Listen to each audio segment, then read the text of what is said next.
Ah, Peut-être juste pour vous préciser ce qu'a dit le ministre de l'Intérieur pour qu'on soit tous au même niveau. Donc, par rapport au match OM-OL, il a dit « Hier, il y avait des motards, des policiers, des CRS qui encadraient des cars et qui encadraient des bus de joueurs de supporters.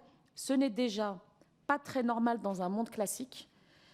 Des gens ont jeté des canettes de bière sur les vitres d'un bus. Est-ce que vous pensez que c'est la responsabilité des policiers? Non, c'est la responsabilité de celui qui jette la canette. » Ce sont les propos du ministre suite au match OM-OL. Je le précisais par rapport à ce que je disais tout à l'heure. Et justement, peut-être pour revenir sur ce match en particulier,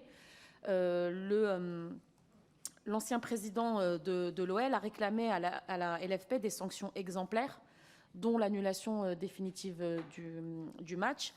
Et on a beaucoup parlé voilà, de l'arrêt des matchs et je vous ai dit, les associations ici, en tout cas de supporters, nous ont dit que pour eux, c'était des sanctions collectives. Et normalement, il y a des graduations qui sont prévues dans les sanctions.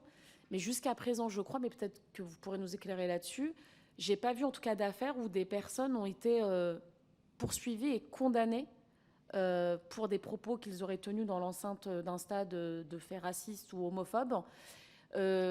Et pareil, je vous pose la question parce qu'on a beaucoup parlé de l'Angleterre en termes d'exemple sur l'interdiction à vie des stades, par exemple, pour certains supporters. Dans ce match-là en particulier, les supporters de l'OL, qui étaient des ultras identifiés pour certains d'entre eux, avaient interdiction d'aller sur un stade à Lyon, mais pas d'interdiction sur Marseille. Voilà. Est-ce que, de ce point de vue-là, parce que c'était une interdiction de billetterie sur Lyon, et pas forcément partout sur le territoire. Donc voilà, est-ce que de ce point de vue-là, il y aurait des évolutions, par exemple, est-ce que vous seriez favorable à ce que des supporters qui sont reconnus, identifiés comme étant des personnes qui ont des propos racistes, homophobes au sein d'une enceinte sportive, parce que beaucoup ont dit d'ailleurs le sport n'est que le reflet de la société, de ce qui s'y passe, mais d'autres ici nous ont dit on a le sentiment que dans le sport, c'est plus permissif.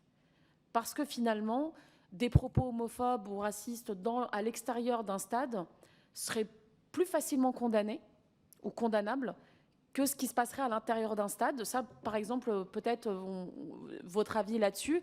Et sur l'interdiction définitive, par exemple, des supporters qui posent problème, comme en Angleterre. bah écoutez, alors, il faut savoir déjà que en dehors du stade, lorsque vous subissez, par exemple, le racisme, il faut savoir que la grande majorité des gens ne vont pas porter plainte. Ah ben bien sûr que c'est un problème. Mais c'est un problème. Pourquoi les gens ne portent pas plainte? Parce que dans leur imaginaire, ben, ça va servir à rien. Ben, encore une fois, c'est l'histoire que je peux vous raconter. C'est-à-dire que vous dénoncez le racisme, on finit par vous dire que vous avez un problème et que ça ne s'est pas passé. Ça veut dire que vous mentez.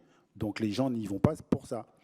Après, moi, bien évidemment que je suis assez d'accord que si il y a des personnes qui tiennent des propos et on sait qu'ils vont tenir des propos, ben, il faut les bannir du stade.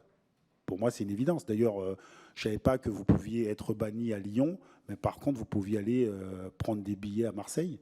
Ça me paraît bizarre. C'est l'explication qu'on nous a donnée.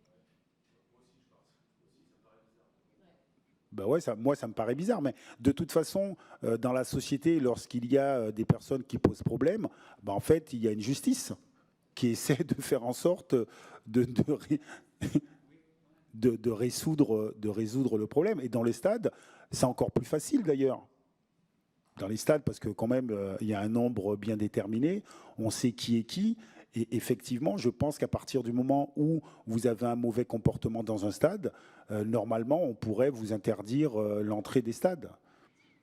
Mais pas simplement un stade ou deux. C'est-à-dire que si vous avez un mauvais comportement, ben, vous ne pouvez pas jouer enfin, vous ne pouvez pas aller regarder les matchs, peu importe le stade où c'est. Enfin, ça me paraît... vous êtes sûr de ça? C'est vrai?